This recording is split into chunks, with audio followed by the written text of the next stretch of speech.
di jantung kota metropolitan yang tak pernah tidur. Menjulang sebuah rumah megah dengan arsitektur modern minimalis. Rumah itu bukan sekadar tempat tinggal, melainkan markas pribadi Naila Salim, pewaris tunggal Salim Group.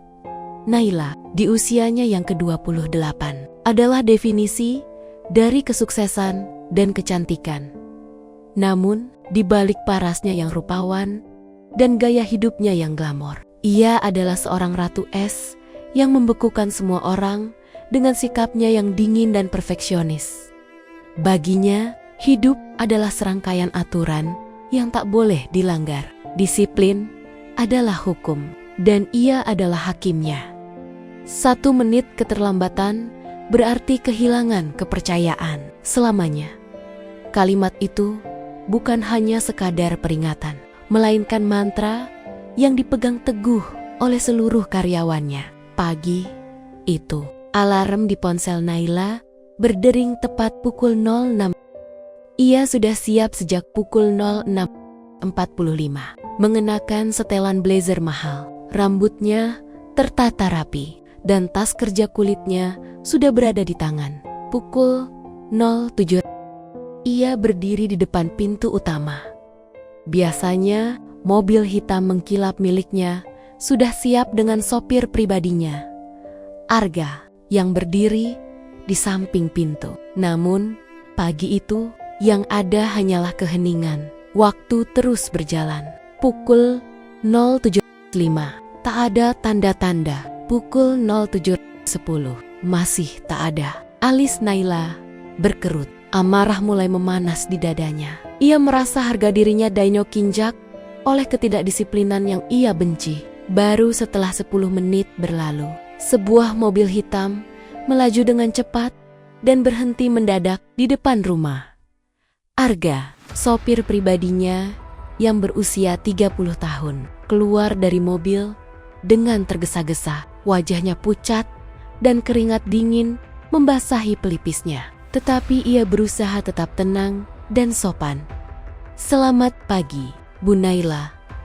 Maaf, saya Arga," mencoba menjelaskan. Naila memotongnya dengan nada tajam, seolah setiap kata adalah cambuk.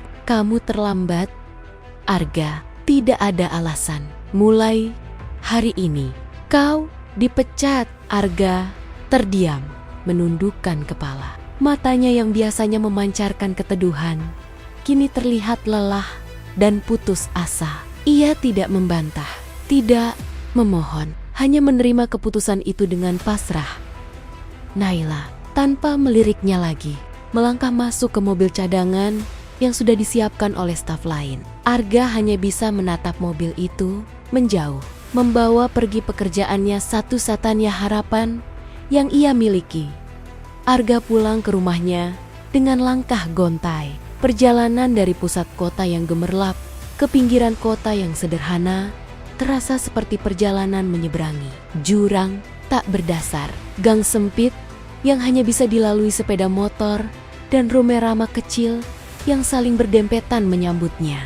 Rumahnya adalah salah satunya, sederhana, dengan cat dinding yang sudah mengelupas dan atap yang bocor di beberapa bagian. Namun, bagi Arga, rumah itu adalah istana. Karena di dalamnya ada satu-satunya alasan ia bertahan. Adiknya, Kisha, seorang gadis kecil berusia 13 tahun, adalah cahaya dalam hidup Arga. Ia menderita penyakit kronis yang membuat tubuhnya sangat lemah. Kulitnya pucat, tubuhnya kurus, dan napasnya sering tersengal-sengal.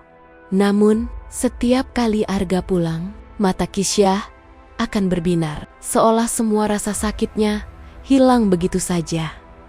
"Kak, kamu gak terlambat kerja kan?" tanya Kisha dengan suara pelan dan serak. Mendengar pertanyaan itu, hati Arga bagai diremas. Ia memaksa senyum di wajahnya. "Tidak, Kisha, kakak cuma pulang sebentar. Kamu sudah minum obatmu?" Kisha menggelengkan kepalanya. "Obatnya habis, Kak. Bapak bilang bulan depan baru bisa beli lagi." Mendengar kata-kata itu, Hati Arga hancur. Ia tahu obat yang dimaksud Kisha bukanlah obat biasa. Itu adalah obat untuk menjaga kondisi tubuhnya. Dan harganya sangat mahal. Ia adalah tulang punggung satu-satunya di keluarga mereka. Ayahnya sudah lama meninggal. Dan ibunya bekerja serabutan dengan penghasilan yang tidak menentu. Kini, dengan dipecatnya ia dari pekerjaan, bagaimana ia bisa membeli obat itu? Malam itu, setelah Kisha tertidur lelap, Arga duduk di samping ranjang adiknya. Ia menatap wajah Kisha yang damai, dengan air mata menetes. Air mata itu bukan karena kekecewaan terhadap Naila, melainkan karena rasa bersalah. Maafkan kakakmu ini, Kisha. Kakak akan cari jalan, apapun caranya. Bisiknya lirih, berjanji pada dirinya sendiri bahwa ia akan melakukan segalanya demi adiknya di sisi lain kota. Naila menjalani hari-hari Nia seperti biasa. Rapat, presentasi, dan mengambil keputusan-keputusan besar. Namun, entah kenapa, wajah Arga yang pucat pagi itu terus membayang di pikirannya. Pukul 1500, seorang staf bernama Sinta yang merupakan sekretaris pribadinya masuk ke ruangannya. Bu Naila, maaf jika saya lancang, tapi saya rasa ibu perlu tahu sesuatu tentang Pak Arga, ujar Sinta dengan hati-hati. Naila mendongak dari tumpukan dokumen. Apalagi yang perlu aku tahu? Dia melanggar aturan, dan itu cukup bagiku. Sinta menelan ludah. Saya sering melihat dia membeli obat sebelum berangkat. Dia merawat adiknya seorang diri. Bu, adiknya sakit parah. Mungkin itu sebabnya dia sering terlihat lelah. Dan mungkin itu pula alasan dia terlambat. Naila mendengus kecil. Baginya, alasan tetaplah alasan. Namun, kata-kata Sinta tidak bisa hilang begitu saja dari pikirannya. Malam itu, di tengah kemewahan rumahnya yang kosong, Naila teringat tatapan mata Arga saat ia dipecat. Itu bukan tatapan orang yang malas, melainkan tatapan orang yang sedang berjuang keras. Beberapa hari kemudian, rasa penasaran itu mengalahkan ego Naila. Ia memutuskan untuk pergi diam-diam ke alamat Arga yang ia dapatkan dari arsip kantor. Naila mengenakan pakaian kasual dan topi agar tidak dikenali. Ia menemukan alamat itu di sebuah gang sempit, jauh dari hiruk-pikuk kota yang ia kenal. Rumah sederhana itu membuatnya terpaku. Melalui jendela yang sedikit terbuka, Naila melihat pemandangan yang membuat hatinya mencelos. Arga sedang duduk di samping ranjang kecil, menyuapi seorang gadis kecil yang sangat pucat. Pelan-pelan, Kisha, gak usah buru-buru. Suara Arga terdengar lembut, penuh kasih sayang. Naila menutup mulutnya dengan tangan. Air matanya menetes. Untuk pertama kalinya dalam hidupnya, ia merasa sangat bersalah. Ia yang selalu menilai orang dari satu kesalahan, tidak pernah tahu ada perjuangan besar di baliknya. Naila memberanikan diri mengetuk pintu. Arga yang mendengar ketukan itu langsung menoleh dan terkejut melihat Naila berdiri di depan pintu rumahnya. Bu Naila, suaranya tergagap, penuh kebingungan. Naila tidak menjawab. Ia hanya melangkah masuk dan menunduk pada Kisha yang terbaring lemah. Air matanya terus mengalir. Kenapa kamu tidak bilang? Bisiknya lirih. Arga menunduk. Karena itu tanggung jawab saya. Saya tidak ingin penderitaan adik saya dijadikan alasan untuk pekerjaan saya. Bu, saya tidak ingin dikasihani. Jawaban itu semakin menampar Naila. Arga adalah pria berprinsip. Ia memegang ponselnya erat-erat, lalu menelepon sebuah rumah sakit besar. Siapkan kamar VIP. Ada seorang anak yang harus segera dirawat. Segalanya akan saya tanggung, ujarnya tegas. Arga mencoba menolak. Bu, saya tidak punya uang untuk diam. Naila menatapnya tajam, tapi kali ini dengan emosi yang berbeda. Mulai sekarang, Kisha juga tanggung jawab saya. Aku tidak menerima penolakan. Hari itu menjadi titik balik dalam hidup mereka. Kisha segera dibawa ke rumah sakit dan mendapat perawatan terbaik.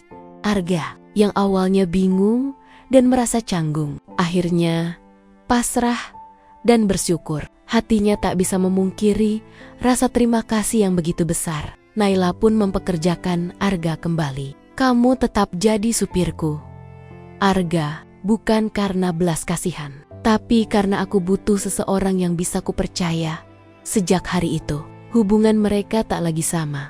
Di perjalanan menuju kantor, Naila mulai membuka diri.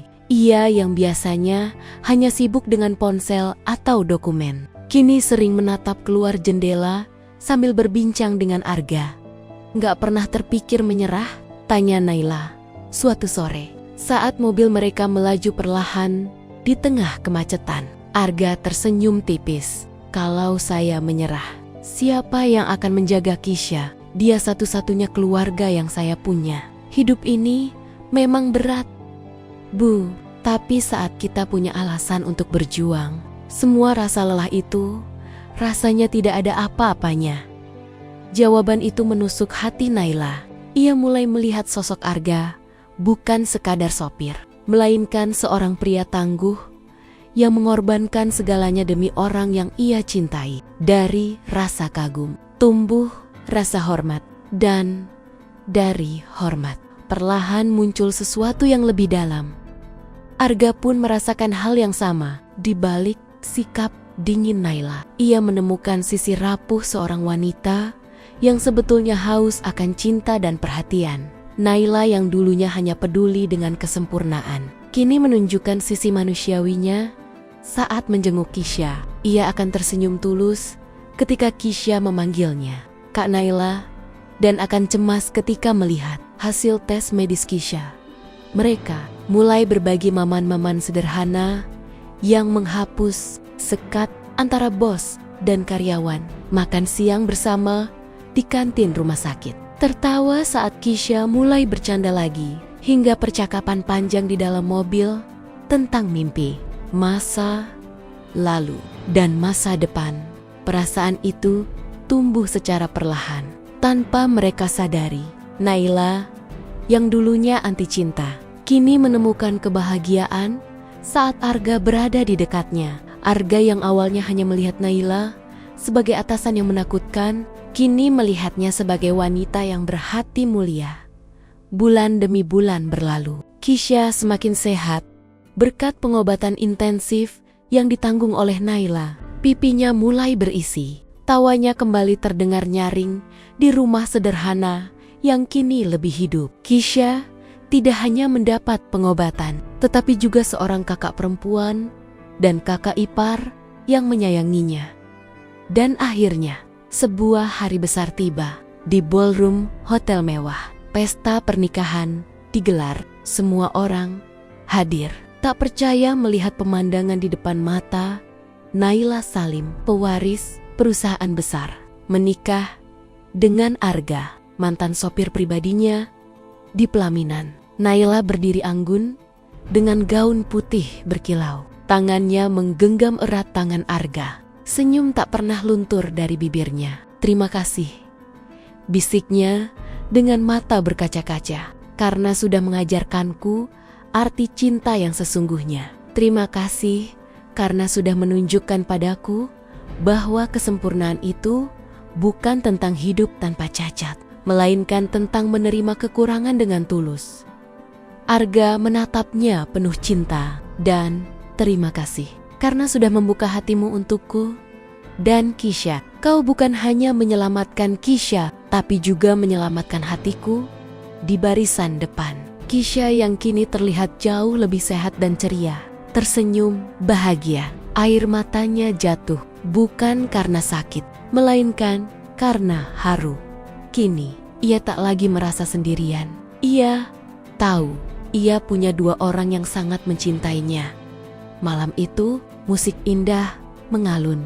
Tamu-tamu bertepuk tangan, dan cahaya lampu kristal menerangi wajah pasangan yang baru saja memulai hidup baru.